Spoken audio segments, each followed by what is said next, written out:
দুপুরে খাওয়া দাওয়া করে সবাই রেডি হয়ে বের হয়ে গিয়েছি, মানে আমরা সবাই মিলে কোথাও এক জায়গায় ঘুরতে যাব। যদিও যেখানে যাব এখানে আমি আরও দুবার গিয়েছিলাম, তো আমার খালাদের সাথে এই ফার্স্ট। তো আমার এই একসাথে সবাই যাওয়ার যে জার্নিটা সেটা কেমন হবে এটা দেখতে হলে কিন্তু অবশ্যই আমার ভিডিওটা পুরোটা দেখতে হবে।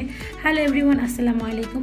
যদিও বাসায় মেহমান ছিল, বাসার অবস্থা কিন্তু যা ইচ্ছে তা ছিল। তো যাই হোক, মেহমান থাকলে একটু এরকমই হবে। তো আমরা কোথায় চলে এসেছি, হ্যাঁ মেট্রো রেলে উঠবো আজকে। আমার আত্মীয়, আমার খালা মামিদেরকে নিয়ে, আমার নামিদেরকে নিয়ে। তো এর আগেও তো আমি গিয়েছিলাম, তো ওনাদের সাথে আমার জার্নিটা কেমন হবে সেটা আপনাদের সাথে এক্সপ্লোর করব। তো আমরা মেট্রো রেলের যে মেট্রো স্টেশন, মানে সেন্টার স্টেশনটা আছে ওখানে এসেছি। আমাদের বাসা থেকে কিন্তু মেট্রো রেল স্টেশন আসতে খুবই মানে সময় কম লাগে, 5 মিনিট সময় লাগে।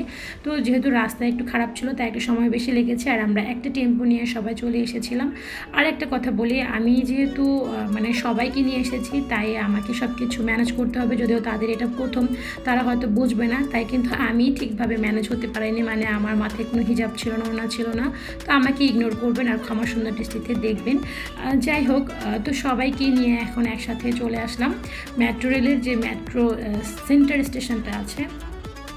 তো আমার ভাইকে সাথে নিয়ে এসেছি, কারণ আমি তো একা ম্যানেজ করতে পারবো না। যদিও আমার সাথে আমার মেয়ে থাকবে, ও তো এখনও ছোট। তো যাই হোক, ভাইকে নিয়ে আসলাম। আর ভাইকে আবার বললাম যে তুই আরও একবার হিসাব কর যে আমরা টোটাল কতজন আছি। তার যদিও আমরা বাসা থেকে গুনে এসেছি, বা বাসা থেকে টিকিটের যে প্রাইসটা ছিল সেটা একত্রে করে একজনের কাছেই দিয়েছিলাম।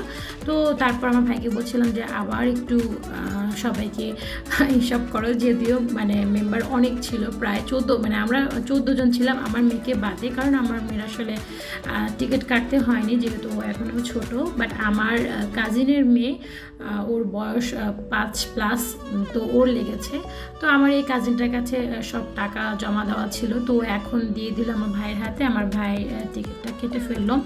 এখানে যারা ছিল সবাই কিন্তু নতুন, যদিও আমার এক নানু এর আগে একবার এসেছে।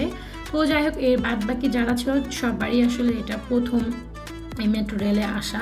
তো তাদের এক্সাইটেড দেখে আসলে আমিও এক্সাইটেড, যার কারণে মানে আমাকে আসলে অনেক প্রশ্নের উত্তর দিতে হয়েছে, তারপর নার্ভাস ছিল।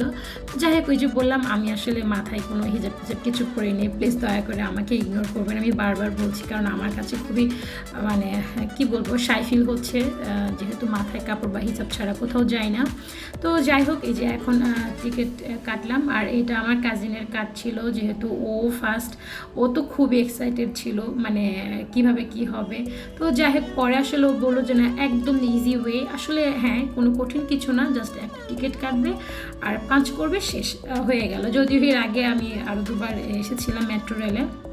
তো যাই হোক, এই যে সবাই এখন উঠবো। যদিও আমি ডিরেকশন দিচ্ছিলাম কোন দিক দিয়ে যাব, যদিও আমার নানুর আসলে এই যে এসকেলেটর এটা তো উঠতে খুবই প্রবলেম হচ্ছিল। তারপর অনেক খোঁজাখুঁজি করে লিফট বের করেছি, লিফটে তারপর আমার নানু, আমার খালা, যারা যারা আসলে এই চলন্ত সিঁড়িতে উঠতে পারে না তাদেরকে লিফট ধরিয়ে দিয়েছে, তোমরা লিফটে আসো।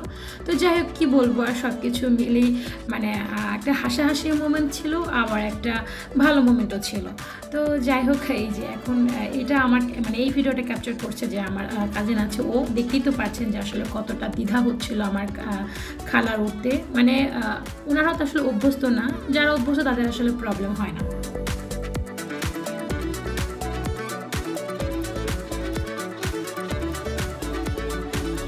তো আমাদের গন্তব্য ছিল মিরপুর 10 পর্যন্ত, কারণ যেহেতু অনেক মানুষ সাথে ছিল, আমি বারবার এটা রিমাইন্ড করে দিচ্ছিলাম যে আমরা 14 জন ছিলাম। তো আমরা যেহেতু এক্সপ্লোর করব, তো সেই ক্ষেত্রে আমি বেশি ডিস্টেন্সের টিকিট কাটিনি, মিরপুর 10 পর্যন্ত, মানে মিরপুর 10-এ গিয়ে আমরা আবার উত্তরা সেন্টারে আমরা ব্যাক করব। তো এর জন্য আসলে মিরপুর 10 কেটেছি, মানে মিরপুর 10-এর টিকিট কেটেছিলাম। তো সবাই উঠলাম, তবে সবাই কিন্তু একটা বগিতে উঠতে পারেনি। আমি আমার নানুদের খালাদেরকে নিয়ে একটা বগিতে উঠেছিলাম, আর আমার ভাই আমার কাজিনদেরকে নিয়ে আরেকটা বগিতে উঠেছিল। তো ওরা আসলে মানে বুঝতে পারেনি যে এত ভিড় থাকবে। যদিও উত্তর স্টেশন থেকেই মেট্রো রেলের যাত্রাটা শুরু হয়, বাট ওইখান থেকে কিন্তু প্রচুর মানুষ ওঠে, মানে উত্তর থেকে কিন্তু প্রচুর মানুষ ওঠে। এরপর তো উত্তরা সেন্টার, উত্তরা দক্ষিণ তো আছে। তো যাই হোক, দেখতে পাচ্ছেন যে অনেক ভিড়। আমি কোনো মতে আমার মেয়েটাকে খুলে নিয়ে দাঁড়িয়েছিলাম যেন ওর কোনো প্রবলেম না হয়, কারণ ও তো কিছু ধরে রাখতে পারবে না, তো এর জন্য আসলে ওকে আমি কোলে নিয়ে রেখেছিলাম।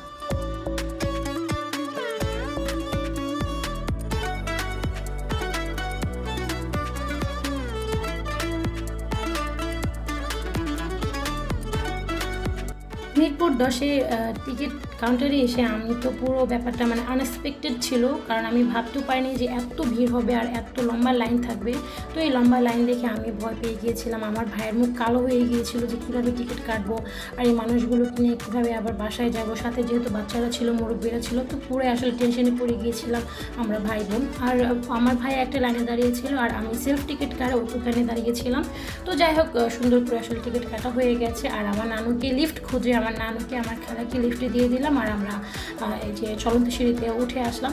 এরপর আমরা কিছুক্ষণ বসলাম। আমরা ইচ্ছে করে দুটো ট্রেন মিস করেছিলাম, কারণ আমরা দেখবো আসলে ট্রেনগুলো কীভাবে যায়, মানে ওরা আসলে একটু দেখবে দাঁড়িয়ে থেকে। আর টেনশন ছিল না, যে কারণ টিকিট তো কাটা হয়ে গেছে, তাই আসলে কোনো টেনশন নেই। তো যাই হোক, এই হচ্ছে আমার আত্মীয় স্বজনকে নিয়ে মেট্রো রেলে ঘুরে আসা। কেমন হয়েছে আমার ভিডিওটা অবশ্যই কিন্তু জানাবেন, আর ভালো লাগলে লাইক দিবেন, শেয়ার করবেন। তো আজ এই পর্যন্তই, আল্লাহ হাফিজ।